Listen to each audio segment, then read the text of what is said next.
ICT में काफी ज्यादा पीडीए रेज आ जाती हैं और हमें कैसे पता चलेगा कौन सी पीडीए रे हमारे पास ज्यादा स्ट्रांग है। ये वो क्वेश्चन है जो कि हर बिगिनर के माइंड में आता है। सबसे पहले मैं आपको बता देता हूँ, ये जो हमारे पास ट्रेडिंग में टाइम फ्रेम होता है जिसमें हमारे पास 12 मंथ की कैंडल, 6 मंथ, 3 मंथ इस तरह से नीचे आता है, आवर्स में और मिनट्स में, सेकंड्स, हत्ता के सेकंड्स तक की हमारे पास यहाँ पे कैंडल्स बनती हैं। 4 और 3 और 15 मिनट, 5 मिनट, ये सारी 1 मिनट तक हमारे पास ये कैंडल्स बनती हैं। अब ये हमें ये तो पता चल गया ये इसका ट्रेडिंग के जो चार्ट्स हैं ये फैक्टल हैं, टाइम के अंदर टाइम, चार्ट्स के अंदर चार्ट, और इसमें जो हायर टाइम फ्रेम आता है उसकी एक कैंडल के अंदर, मिसाल के तौर पे वन डे का हम चार्ट यूज करते हैं, जैसे मैंने वन डे का चार्ट ओपन किया हुआ है, तो उसकी जो एक कैंडल है इसमें हमारे पास 24 घंटे होते हैं, 24 कैंडल बनेंगी घंटे वाली। 4 आवर की हमारे पास तकरीबन 6 कैंडल बन जाएंगी। इस तरह से ये मल्टीपल हमारे पास कैंडल्स बनती हैं, मीन के टाइम के अंदर टाइम, चार्ट के अंदर चार्ट। तो ये जो हमारे पास सीन आता है, सिंपल और सीधी सी बात ये है कि हमारे पास हायर टाइम फ्रेम की जो पीडीए रे होगी वो ज्यादा स्ट्रांग होगी, लेकिन इसको हम लॉजिकली समझते हैं। अच्छा, ये आपके सामने जो मार्केट ने यहाँ पे मूवमेंट दी, मार्केट यहाँ पे बेरिश आई हुई है, बेरिश आई, आप ये देख रहे होंगे कि मार्केट ने इस वन डे के फेयर वैल्यू गैप को रिस्पेक्ट दी हुई है, लेकिन मार्केट ने यहाँ पे क्या किया, एक हमारे पास ये ऑर्डर ब्लॉक, वीकली का ऑर्डर ब्लॉक पड़ा है जिसको मार्केट ने आके टैप किया, उसके बाद मार्केट यहाँ पे बुलिश मूवमेंट आपको दिखा रही है। अब ये चीज हम यहाँ पे लोअर टाइम फ्रेम पे जाके समझते हैं। हम यहाँ पे सीधे जाते हैं 4 आवर पे।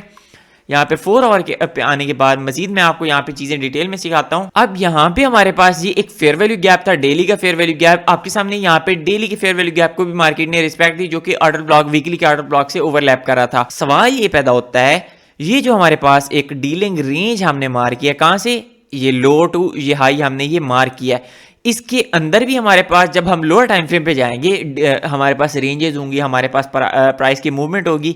अभी 4 आवर से मैं एक साथ 1 मिनट पे जाता हूं, तो ये आप देख सकते हैं इस तरह की आपके सामने मूवमेंट है, ये एक लेग बनी हुई है। जब हम इस चीज को मार्क करेंगे, ये चार्ट के अंदर चार्ट है, टाइम के अंदर टाइम है, तो यहाँ पे भी हमारे पास एक पीडीए रे बनी हुई है।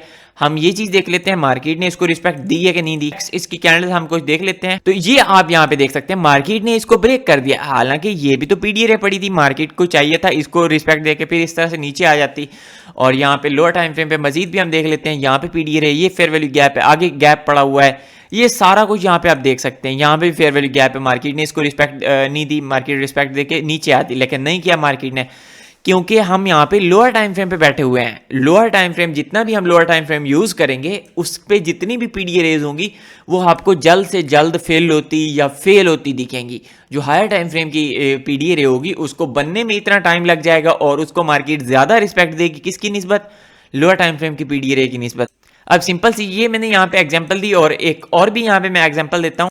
अब हमारे पास यहाँ पे 4 आवर की चार्ट पे एक हमारे पास फेयर वैल्यू गैप है जो कि मैंने मार्क कर लिया। अब हम जब जाते हैं 1 आवर के टाइम फ्रेम पे, तो यहाँ पे आप देखें ये हमारे पास ऑर्डर ब्लॉक है कि नहीं है, ये वाला अगर हम इसको मार्क करें तो मार्केट ने इसको रिस्पेक्ट ही नहीं दी। ये ओबी यहाँ पे इसको हम मार्क कर लेते हैं, तो मार्केट ने इसको क्यों रिस्पेक्ट नहीं दी, क्योंकि ये लोअर टाइम फ्रेम पे है। हायर टाइम फ्रेम पे हमारे पास क्या है, हायर टाइम फ्रेम पे हमारे पास 4 आवर का फेयर वैल्यू गैप पड़ा हुआ है, मार्केट ने उसको आगे टैप किया, उसके बाद प्राइस मूवमेंट दे रही है। अब इससे भी नीचे हम जाते हैं 10 मिनट के चार्ट पे मैं चला जाता हूं और यहाँ पे आप देखें तो ये भी हमारे पास एक ऑर्डर ब्लॉक पड़ा हुआ है, ये छोटा सा, उसके बाद ऊपर भी हमारे पास एक ब्लॉक आ जाता है ये, और यहाँ पे भी आप देख सकते हैं ये वाला। तो मार्केट को देखें, मार्केट ने इन सभी को ब्रेक कर दिया, मार्केट ने रिस्पेक्ट दी तो इसको दी, आ रही है समझ। तो प्राइस की जो मूवमेंट है वो कुछ इस हिसाब से है, मिसाल के तौर पे प्राइस हायर टाइम फ्रेम पे मार्केट इस तरह से बुलिश जानी है, ये उसका टारगेट पड़ा हुआ है टॉप पे, लेकिन मार्केट क्या करेगी, इस तरह से मूवमेंट देगी कुछ इस तरह से। अब ये हमारे पास एक रेंज बन जाएगी, इस रेंज के नीचे भी, इस रेंज के ऊपर भी होगी। यहाँ पे लिक्विडिटी मार्केट क्या करेगी, सीधा इस तरह से अपने टारगेट की तरफ नहीं जाएगी, पहले हो जाएगी इस तरह से रिटेल ट्रेडर को लोअर टाइम फ्रेम पे जो बैठे होंगे ट्रेड करने के लिए उनको जाके ट्रैप करेगी, उनके स्टॉप लॉस हिट कराएगी, उसके बाद प्राइस इस तरह से मूवमेंट देगी, उसके बाद फिर इस तरह से कुछ ना कुछ रिट्रेसमेंट, फिर इस तरह से जाएगी, फिर इनके स्टॉप लॉस हिट करा के फिर इस तरह से मूवमेंट। तो ये कुछ इस तरह से प्राइस चलती होती है। मार्केट इस तरह से नहीं है कि बिल्कुल सीधी इस तरह से प्राइस चली जाए।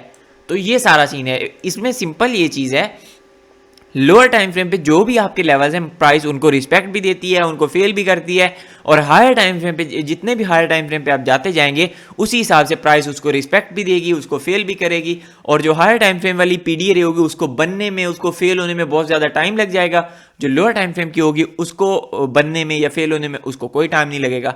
तो ये कुछ एक सिंपल सी लॉजिक आ गई और एट द एंड हम ये कहेंगे हायर टाइम फ्रेम की पीडी रे ज़्यादा स्ट्रांग होगी, जहाँ पे हमारे पास हायर टाइम फ्रेम की पीडी रे आ रही है। यहाँ पे लेट्स सपोज हमारे पास एक डेली का फेयर वैल्यू गैप आ रहा है और उससे पहले हमारे पास कोई 4 आवर का गैप पड़ा हुआ है, तो हम ये चीज़ देखेंगे कि मार्केट इसको तो ब्रेक कर सकती है जो 4 आवर का है, लेकिन 1 डे की फेयर वैल्यू गैप को प्राइस फेल ना करे। हम ये चाहेंगे, हम इस चीज़ को प्रेफर करेंगे कि प्राइस इस चीज़ को जाके रिस्पेक्ट दे। तो अगर आप भी फ्री में ट्रेडिंग सीखना चाहते हैं तो आपको जाना पड़ेगा trader Abdul Rahman YouTube channel पे।